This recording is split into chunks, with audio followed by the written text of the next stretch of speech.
اصحاب فیل کا واقعہ۔ حضور اکرم صلی اللہ علیہ وآلہ وسلم کی پیدائش سے صرف 55 دن پہلے یمن کا بادشاہ ابراہا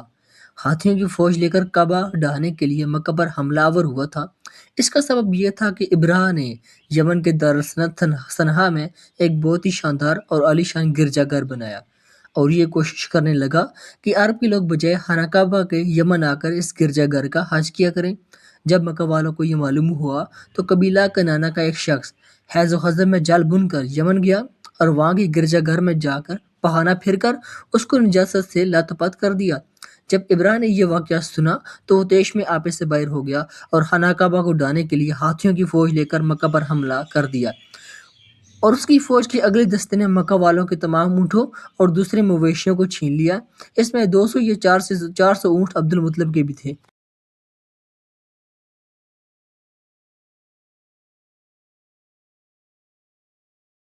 عبد المطلب کو اس واقعے سے بڑا رنج پہنچا، چنانچہ آپ اس معاملے میں گفتگو کرنے کے لیے اس کے لشکر میں تشریف لے گئے۔ جب ابراہ کو معلوم ہوا کہ قریش کا سردار اس سے ملاقات کرنے کے لیے آیا ہے تو اس نے آپ کو اپنے خیمے میں بلا لیا،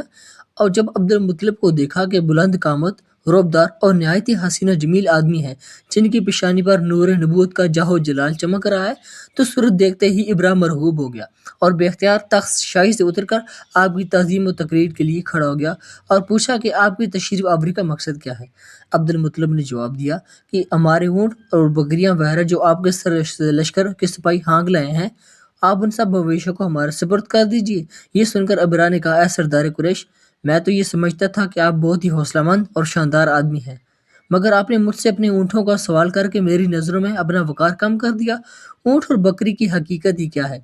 میں تو آپ کے کعبہ کو توڑ پھوڑ کر برباد کرنے کے لیے آیا ہوں، آپ نے اس کے بارے میں کوئی گفتگو نہیں کی۔ عبد المطلب نے کہا، مجھے تو اپنے اونٹوں سے مطلب ہے، کعبہ میرا گھر نہیں ہے بلکہ وہ خدا کا گھر ہے، وہ خود ہی اپنے گھر کی حفاظت کرے گا، مجھے کعبہ کی ذرا بھی فکر نہیں۔ یہ سن کر ابراہ اپنے فرعونی لہجے میں کہنے لگا، اے سردار مکہ، سن لیجئے، میں کعبہ کو ڈھا کر اس کی اینٹ سے اینٹ بجا دوں گا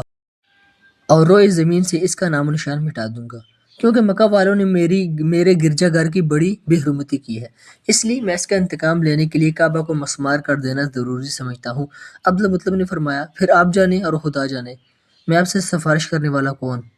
اس گفتگو کے بعد ابراہ نے تمام جانوروں کو واپس کر دینے کا حکم دے دیا، اور عبد المطلب تمام اونٹوں اور بکریوں کو ساتھ لے کر اپنے گھر چلے آئے اور مکہ والوں سے فرمایا کہ تم لوگ اپنے مال مویشیوں کو لے کر مکہ سے باہر نکل جاؤ اور پہاڑ کی چوٹیوں پر چڑھ کر اور دوروں میں چھپ کر پناہ لو۔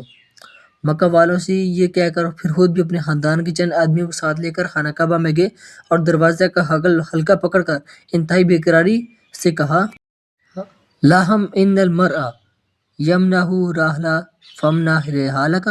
والنصر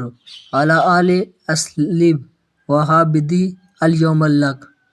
اے اللہ، بے شک ہر شخص اپنے گھر کی حفاظت کرتا ہے، لہذا تو بھی اپنے گھر کی حفاظت فرما، اور صلیب والوں اور صلیب کے پجاریوں یعنی عیسائیوں کے مقابلہ میں اپنے اطاعت و شاہروں کی مدد فرما۔ عبد المطلب نے یہ دعا مانگی اور اپنے خاندان والوں کو ساتھ لے کر پہاڑ کی چوٹی پر چڑھ گئے اور خدا کی قدرت کا جلوہ دیکھنے لگے۔ ابراہ جب سب کو کعبہ ڈھانے کے لیے اپنے لشکر جرار اور ہاتھیوں کی قطار کے ساتھ آگے بڑھا اور مقام مخمس میں پہنچا تو خود اس کا ہاتھی جس کا نام محمود تھا ایک دم بیٹھ گیا، ہر چند مارا اور بار بار للکارا، مگر ہاتھی نہیں اٹھا۔ اسی حال میں قہر الہی ابابیلوں کی شکل میں نمودار ہوا، اور ننھے ننھے پرندے جھنڈ کے جھنڈ جن کی چونچ اور پنجوں میں 3 کنکریاں تھیں سمندر کی جانب سے حرم کعبہ کی طرف آنے لگے۔ ابابیلوں کے ان دل بادل لشکروں نے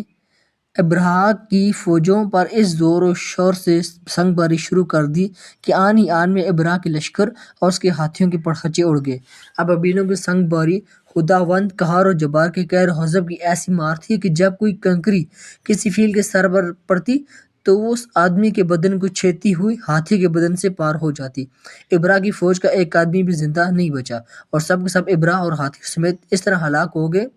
کہ ان کے جسموں کی بوٹیاں ٹکڑے ٹکڑے ہو کر زمین پر بکھر گئیں۔ چنانچہ قرآن مجید کی سورہ فیل میں خداوند قدوس نے اس واقعہ کا ذکر کرتے ہوئے ارشاد فرمایا کہ یعنی اے محبوب، کیا آپ نے نہ دیکھا کہ آپ کے رب نے ان ہاتھی والوں کا کیا حال کر ڈالا؟ ان کے داؤں کو تباہی میں نہ ڈالا اور ان پر پرندوں کی ٹکریاں بھیجی تاکہ ان کنکر کے پتھروں سے مارے جو انہیں تو انہیں چباتے ہوئے بوس جیسا بنا ڈالا۔ جب ابرا اور اس کے لشکر کا یہ انجام ہوا تو عبد المطلب پہاڑ سے نیچے اترے اور خدا کا شکر ادا کیا۔ ان کی کرامت کا دور دور تک چرچا ہو گیا اور تمام اہل عرب ان کو ایک خدا رسیدہ بزرگ کی حیثیت سے قابل احترام سمجھنے لگے۔ والسلام۔